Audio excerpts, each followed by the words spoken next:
Nga hạnh phúc kính chào quý vị khán giả. Đội tuyển Indonesia hẳn đang nhận được rất nhiều sự quan tâm. Vâng ạ, cả châu Á ngày hôm nay nói về Indonesia và từ Việt Nam của chúng ta thì cũng có nhiều bàn luận sau thành công của đội bóng này. Chính sách nhập tịch của Indonesia đã tạo ra nhiều tranh cãi suốt những năm vừa qua. Kemenangan timnas Indonesia atas Arab Saudi ternyata masih menjadi buah bibir di negara tetangga Indonesia yaitu Vietnam. Media-media di sana, baik cetak maupun elektronik, memuat artikel tentang timnas Indonesia.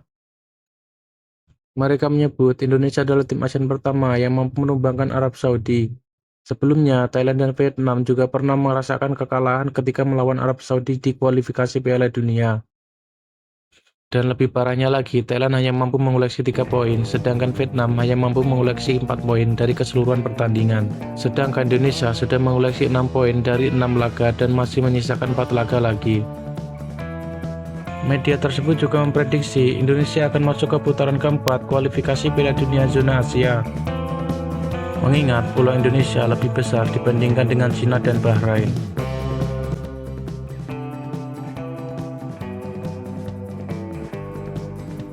Jika terus bertransformasi seperti ini, Indonesia mungkin tidak akan jauh lagi menjangkau Amerika.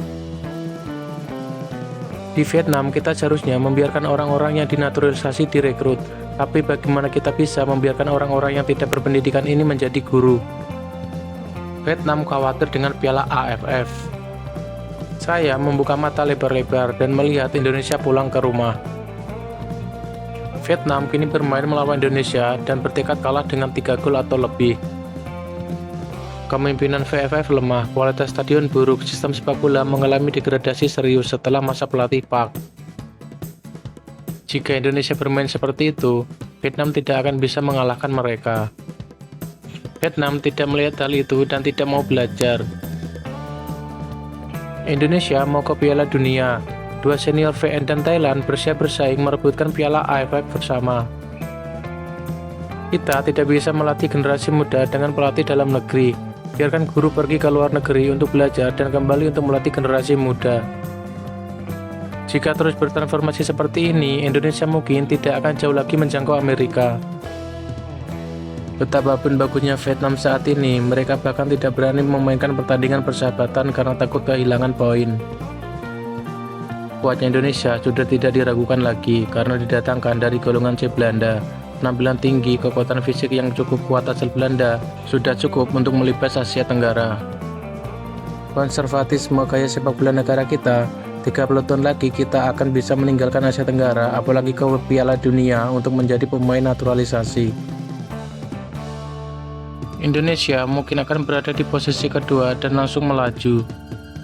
Seluruh tim nasional Indonesia dari berbagai kelompok umur lolos ke Piala Asia tahun ini, yang menunjukkan kemajuan nyata dalam sepak bola Indonesia dan tidak hanya dalam hal pemain Belanda Indonesia.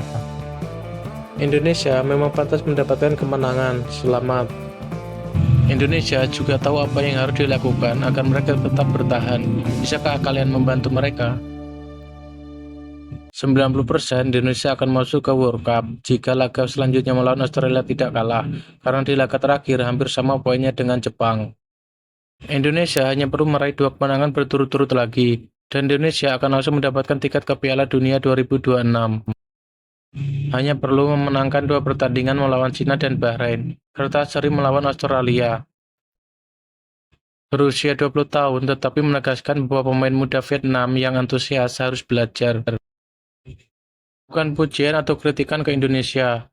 Wajar kalau sepak bola naturalisasi mereka menang.